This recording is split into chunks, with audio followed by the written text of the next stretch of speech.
السلام علیکم ورحمۃ اللہ وبرکاتہ. بسم الله الرحمن الرحیم.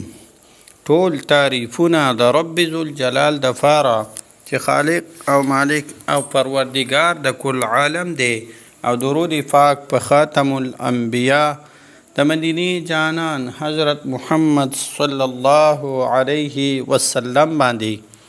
امید د رب ذوالجلال نه ساتمه چې تاسو به روغ جوړ یئ، په صحت به برابر یئ. الله جل شانه د هر قسم غم، مصیبت، پریشانی او تکلیف نه په امن کې وساته.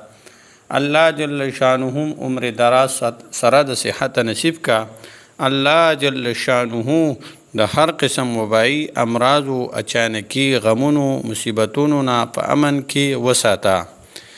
عزتمندو، نن ما ستاسو د فاره ډیر اهم او ډیره فضیلت والا او ډیره مجربه وظیفه راوړې ده. ډیره طاقتوره ده، ډیره اسانه هم ده، او په دې په کولو سره به ستاسو څومره حاجات وي او ستاسو د رزق څومره تنګستیا وي، الله جل شانه به پې هغه رزق تنګستیا هم لرې کوي. ستاسو په رزق کې به الله جل شانه برکت اچوي، او ستاسو څومره حاجتونه وي هغه به هم پې پوره کوي، او ستاسو څومره پریشانی وي هغه به د دې وظیفې په کولو سره ختموي.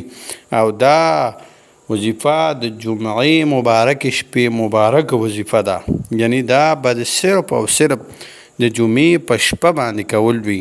د ماښام مانځه نه بعد چې کله جمعې چې شپه شروع شي، د ماښام مانځه نه بعد دا ماسخوتنه پورې یا د ټوله شپه کې چې هر ټیم تاسو ته میلاو شو، نو دا وظیفه به په دغه ټیم کې کول وي.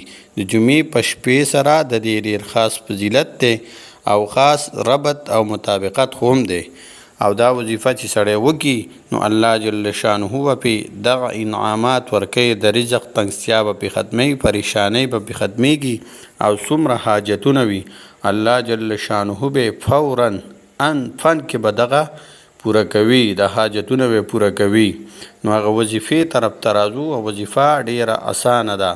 اول به درود پاک په نبی علیه الصلاۃ والسلام باندې ووایئ، 3 ځله وي، 5 ځله وي، 7 ځله وي، 11 ځله وي.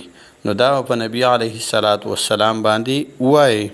بیا به درود پاک نه پس په اوداسه کې به دا وظیفه کول وي چې اودس هم وي او په جومات کې ناست وي یا په هر ځای کې وي، خو چې مونځ هم وکړو مونځ نه پس نو دا وظیفه به په اودس کې کول وي.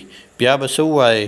بیا به 1000 پیرې یعنی 1000 ځله 1000 مرتبه یا اولو یا اولو یا اولو د الله جل شانه اسم مبارک دی، دا به 1000 مرتبه ووایئ.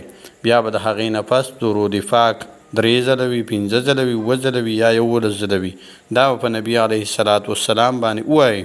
او فوراً به دعا وغواړئ. تاسو دعا به الله جل شانه تاسو چې کوم قسمه دعا غوښتې وي، د پریشانۍ حل کولو دپاره وي یا د حاجاتو دپاره وي یا د مشکلاتو دپاره وي یا د رزق تنګستیا دپاره وي، الله جل شانه به فوراً به الله جل شانه ستاسو پریشانی ختموي، حاجات به هم پوره کوي، او د رزق تنګستیا به هم ورسره ختموي. دا وظیفه خامخا وکئ. د جمعې د شپې مبارکې وظیفه ده او ډیره اسانه او طاقتوره وظیفه ده. السلام علیکم ورحمت الله وبرکاته.